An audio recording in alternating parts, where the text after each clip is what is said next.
Smart સિટીના દાવા વચ્ચે રાજકોટમાં હજુ પણ ટેન્કર યુગ।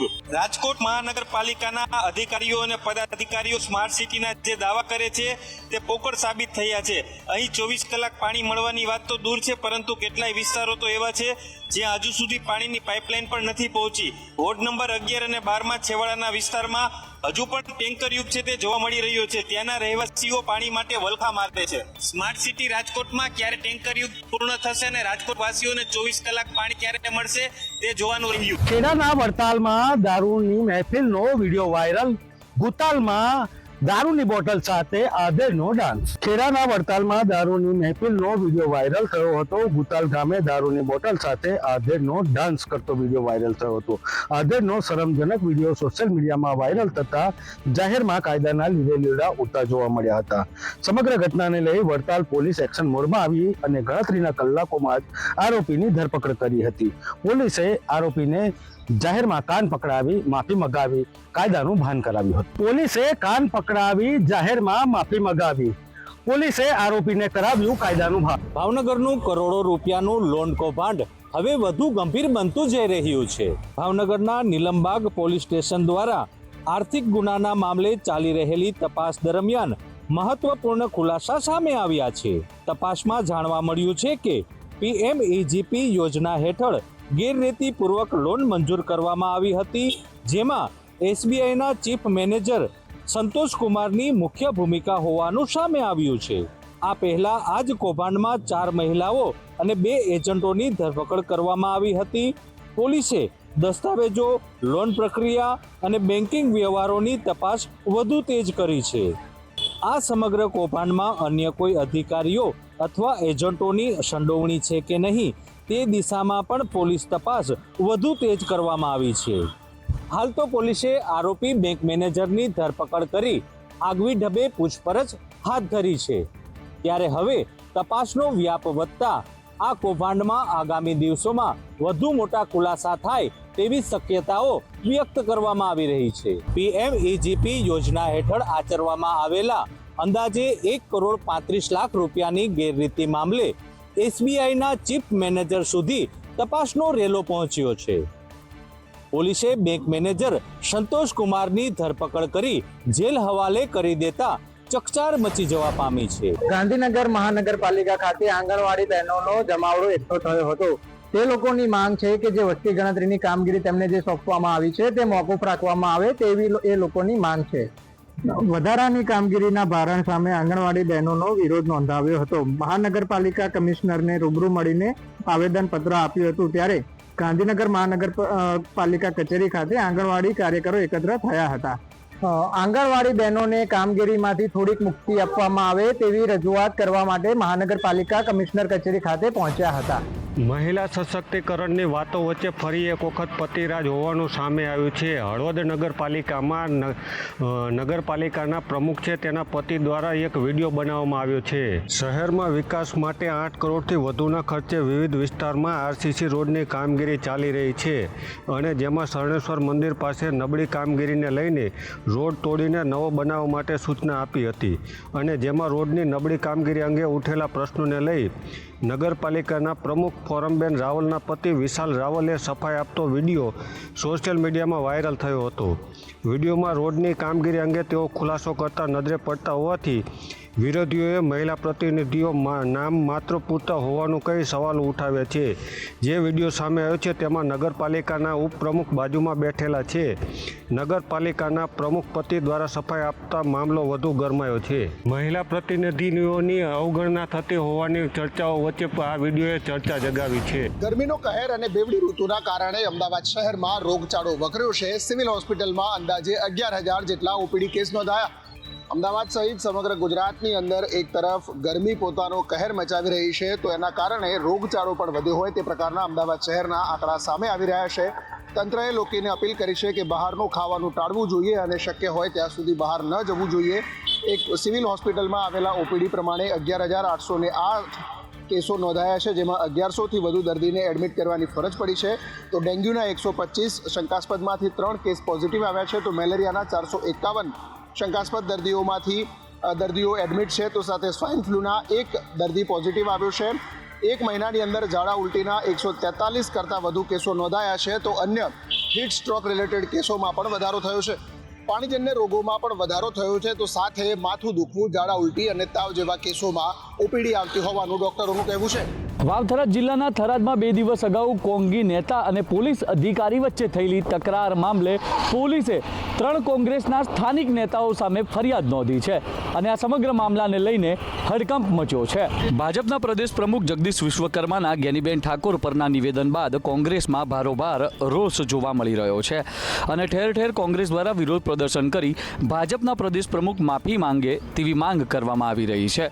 તે વચ્ચે 2 દિવસ અગાઉ વાવ-થરાદ ખાતે કોંગ્રેસ દ્વારા એક વિશાળ રેલીનું આયોજન કરાયું હતું. જે રેલી થરાદના જાહેર માર્ગો પર ફરી જિલ્લા કલેક્ટર કચેરી ખાતે પહોંચી અને કલેક્ટર કચેરીની અંદર પ્રવેશતી સમયે જ કોંગ્રેસના મહિલા નેતા ગીતાબેન નાઈ અને પોલીસ અધિકારી વચ્ચે તકરાર થયાની ઘટના ઘટી હતી. જોકે આ વિડીયો સોશિયલ મીડિયામાં પણ ખૂબ જ તેજીથી વાયરલ થયો હતો. જોકે હવે વાવ-થરાદ પોલીસે કોંગ્રેસના સ્થાનિક 3 નેતા ગીતાબેન નાઈ, પ્રધાનજી ઠાકોર અને સિદ્ધરાજસિંહ ચૌહાણ સામે ફરિયાદ દાખલ કરતા જ મામલો ફરી ગરમાયો છે અને આ મામલામાં સાંસદ જ્ઞાનીબેન ઠાકોરની એન્ટ્રી થઈ છે. સાંસદ જ્ઞાનીબેન ઠાકોરે સોશિયલ મીડિયા એકાઉન્ટો પર પોસ્ટ મૂકી ફરિયાદને ખોટી ગણાવી છે અને નિષ્પક્ષ તપાસની માંગ કરી છે. સાંસદ જ્ઞાનીબેન ઠાકોરે સોશિયલ મીડિયા પર પોસ્ટની સાથે સાથે એસપીને રજૂઆત પણ કરી છે અને આ સમગ્ર મામલે નિષ્પક્ષ તપાસની માંગ કરી છે. રાજકોટ રૂરલ પોલીસે સૌથી મોટું ઓપરેશન પાર પાડી 108 કિલો સૂકો ગાંજાનો જથ્થો ઝડપી પાડ્યો. રાજકોટ રૂરલ પોલીસે સૌથી મોટું ઓપરેશન પાર પાડીને જસદણ પાસેથી 108 કિલો સૂકો ગાંજો ઝડપી પાડ્યો છે. રૂરલ એસઓજીના પોલીસે 3 આરોપીઓને ઝડપી પાડ્યા છે. ઓરિસ્સાથી ટ્રક મારફતે આ ગાંજો લવાતો હતો. નશાનો આ કાળો કારોબાર રાજકોટ જિલ્લાની અંદર ચાલતો હતો. ગાંજો અને ટ્રક સહિતનો મુદ્દામાલ પોલીસે જપ્ત કર્યો છે. સાથે જ રાજુ, કાદર બાપુ અને હરી નામના 3 આરોપીઓની ધરપકડ કરવામાં આવી છે. ઉલ્લેખનીય છે કે ગાંજાનો જથ્થો કાલાવડના 2 શખ્સો મંગાવતા હોવાનો ખુલાસો થયો છે. આરોપીઓની પૂછપરછમાં ખુલાસો થયો છે કે ગાંજાનો જથ્થો ઓરિસ્સાથી મંગાવવામાં આવતો હતો અને 2 થી 3 વખત ગાંજાનો જથ્થો લઈને આરોપીઓ રાજકોટ આવી ચૂક્યા છે. સુરેન્દ્રનગરના સાયલા પંથકમાં ખાણ ખનીજ વિભાગની મોટી કાર્યવાહી. ગેરકાયદેસર કોલસાના કૂવાનો પર્દાફાશ કરવામાં આવ્યો. સુરેન્દ્રનગર જિલ્લાના સાયલાના ચોરવીરા ગામની સીમમાં સુરેન્દ્રનગર ખાણ ખનીજ વિભાગે દરોડો પાડી કાર્બોસેલના ખનીજમાં 2 ગેરકાયદે કૂવાઓ ઝડપી પાડ્યા હતા. આ કાર્યવાહી દરમિયાન તંત્રએ 3 જેટલા ડમ્પર, 1 લોડર, 1 ચરખી અને ગેરકાયદે ખનીજ સહિત કુલ રૂપિયા 1,10 લાખ રૂપિયાનો મુદ્દામાલ જપ્ત કરવામાં આવ્યો છે. ખનીજ ચોરીના આ મોટા કારસ્તાન બદલ કુલ 8 જેટલા શખ્સો સામે કાયદેસરની કાર્યવાહી હાથ ધરવામાં આવી છે. એક બાદ એક ઇન્ટરનેશનલ ફ્લાઇટો બંધ થતા સુરતના ડાયમંડ અને ટેક્સટાઇલ ઉદ્યોગકારોમાં મુશ્કેલીમાં વધારો. ડાયમંડ સિટી અને સિલ્ક સિટી તરીકે વિશ્વભરમાં ડંકો વગાડતું સુરત આજે કનેક્ટિવિટીના અભાવે પછડાટ ખાઈ રહ્યું છે. સુરત ઇન્ટરનેશનલ એરપોર્ટ ઉપરથી એક બાદ એક આંતરરાષ્ટ્રીય ફ્લાઇટ સેવાઓ બંધ થવાને કારણે ઉદ્યોગ જગતમાં ભારે રોષ જોવા મળી રહ્યો છે. ખાસ કરીને ડાયમંડ અને ટેક્સટાઇલ ઉદ્યોગના માલધાતાઓમાં મુશ્કેલી મુકાયા છે. આંતરરાષ્ટ્રીય સ્તરે વેપાર થતા બિઝનેસ માટે ફ્લાઇટ્સ માત્ર મુસાફરીનું સાધન નથી, પરંતુ આર્થિક ગતિવિધિનું પણ આખરી કેન્દ્ર છે. કાર્ગોની અવરજવર અટકાવી દેવાતા કરોડોના સોદાઓ પર અસર પડી રહી છે. આશ્ચર્યની વાત એ છે કે સુરતને ઇન્ટરનેશનલ દરજ્જો મળ્યા બાદ ફ્લાઇટ વધવી જોઈએ તેને બદલે હવે ગ્રાફ સતત નીચે જઈ રહ્યો છે. શારજાહ અને દુબઈ જેવી મહત્વની ફ્લાઇટ્સના શેડ્યુલમાં પણ કાપ મુકાતા ઉદ્યોગકારોમાં દુઃખ અને નારાજગી છે. આ મુદ્દે સરકારને ફરી એક વખત ધારદાર રજૂઆતો કરવામાં આવશે, જેથી સુરતને વિકાસની નવી પાંખો મળી શકશે. ટ્રાફિક મુક્ત અમદાવાદ માટે માસ્ટર પ્લાન તૈયાર થયો છે અને આ મોટા સમાચાર અત્યારે તેને લઈને જ સામે આવી રહ્યા છે, જેમાં ખાસ પ્લાન તૈયાર કરવામાં આવ્યો છે. અમદાવાદ પોલીસ દ્વારા મોટી કવાયત હાથ ધરવામાં આવી છે. પોલીસ કમિશનરનું ગ્રાઉન્ડ નિરીક્ષણ, જેમાં સીપી GS મલિકે નાના ચિલોડા ખાતે નિરીક્ષણ કર્યું. સ્થાનિકો સાથે સીધો સંવાદ કરી અને ટ્રાફિકની સ્થિતિ વિશે માહિતી એકત્ર કરી. છેલ્લા 3 મહિનામાં 13 જેટલા ટ્રાફિક કટ બંધ કરાયા છે. પીરાણા, નરોલા અને ઇન્દિરા બ્રિજ સહિતના જોખમી કટ બંધ થઈ ચૂક્યા છે. પૂર્વ વિસ્તારમાં ટ્રાફિક જામની ફરિયાદમાં મોટો ઘટાડો પણ આવ્યો છે. કટ બંધ થતાં પોલીસના મેન પાવરમાં પણ બચત થઈ છે.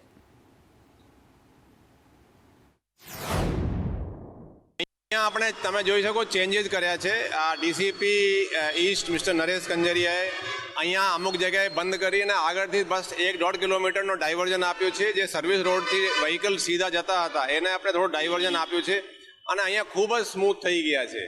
ઇનફેક્ટ આજે આપણે બીજા પણ ચેન્જીસ જોયા. એક ઇન્દિરા બ્રિજના સર્કલ છે ત્યાંથી લોકો વચ્ચેથી કટ હતા એ ઘૂસી જતા હતા તે બંધ કરાયા. પછી મધર ડેરીના સામેના એક કટ છે એનાથી બંધ કરાયાથી પણ ખાસો સહેલો થઈ ગયું છે. બીજા એક ભાટના ટી જંકશન છે ત્યાં પણ એક ચેન્જીસ કરાયા છે.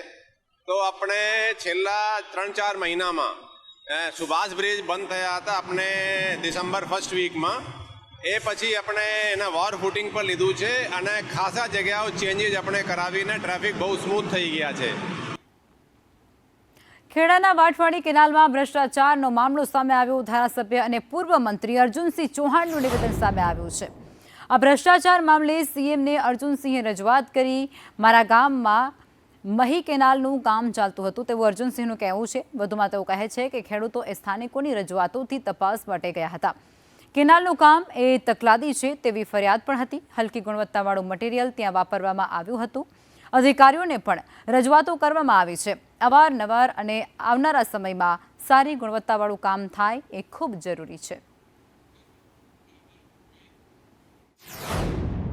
મારા ગામમાં એક નેર માઇનોર મહી સિંચાઈનું કામ ચાલે છે. એની મુલાકાત લીધી. મુલાકાત લેવાનું કારણ કે વિધાનસભામાં જ્યારે આ સ્થાનિક સ્વરાજ્યની ચૂંટણી હતી એ વખતે મને એ ફરિયાદો મળી. આ ફરિયાદમાં સૌથી મોટી ફરિયાદ આ જે કેનાલનું કામ ચાલે છે એમાં તકલાદી કામ છે, ગુણવત્તાયુક્ત કામ નથી, આવી જાણકારી મળી. ચૂંટણી પૂરી થતાં મારી ટીમ સાથે, અધિકારી સાથે, કોન્ટ્રાક્ટર સાથે અમારે જવાનું થયું અને આશ્ચર્યની વચ્ચે એકદમ હલકી ગુણવત્તાવાળું મટીરિયલ અને કામ જોવા મળ્યું. અમે અધિકારીને વાત કરી છે અને ગઈકાલે સીએમ સાહેબને પણ આ રજૂઆત કરી છે. ઓનલાઈન દવાઓના વેચાણના વિરોધમાં કેમિસ્ટ અને ડ્રગિસ્ટ એસોસિએશન દ્વારા આગામી 20 મેના રોજ 1 દિવસીય પ્રતીક હડતાળનું એલાન કરવામાં આવ્યું છે. એસોસિએશનનો આક્ષેપ છે કે કોરોના કાળ દરમિયાન દવાઓ ઘરે પહોંચાડવા માટે જે નોટિફિકેશન બહાર પાડવામાં આવ્યું હતું તેનો હવે દુરુપયોગ થઈ રહ્યો છે. ઓનલાઈન માધ્યમો દ્વારા કોઈપણ પ્રિસ્ક્રિપ્શન વગર નશાકારક દવાઓ અને ગર્ભપાતની ગોળીઓ સાથે જ કેટલીક વાર ડુપ્લિકેટ દવાઓ પણ લોકો સુધી પહોંચાડવામાં આવે છે, જે સ્વાસ્થ્ય માટે ખૂબ જોખમી છે. આથી ઓનલાઈન વેચાણનું નોટિફિકેશન એ તાત્કાલિક રદ કરવાની માંગ સાથે કેમિસ્ટો મેદાનમાં આવ્યા. ઓલ ઇન્ડિયાના 12.5 લાખ મેમ્બરો જોડાયેલા છે. ગુજરાતના 35,000 હોલસેલ અને રિટેલ દુકાનો સાથે જોડાયેલી છે અને એ લોકો ઓલ ઇન્ડિયાનું જે આહવાન છે એની અંદર જોડાશે. અત્યારે હાલ તો જે 1 દિવસનું ટોકન બંધ આપ્યું છે, આ કોઈ લડાઈ સીધું બંધ આપી અને કોઈનું નાક દબાવવાની વાત નથી. પણ અમારી જે રજૂઆત છે, જો રજૂઆત સરકાર સાંભળે, કારણ કે અમે એક 140 કરોડ જનતા માટે જ્યારે દેશના વડાપ્રધાન મન કી બાતની અંદર જ્યારે એમ કહેતા હોય કે મિસયુઝ ઓફ એન્ટીબાયોટિક બંધ થવું જોઈએ, પણ આજે ઓનલાઈનના માધ્યમથી આડેધડ જે રીતે મિસયુઝ ઓફ એન્ટીબાયોટિક થઈ રહ્યો છે એને કંટ્રોલ થાય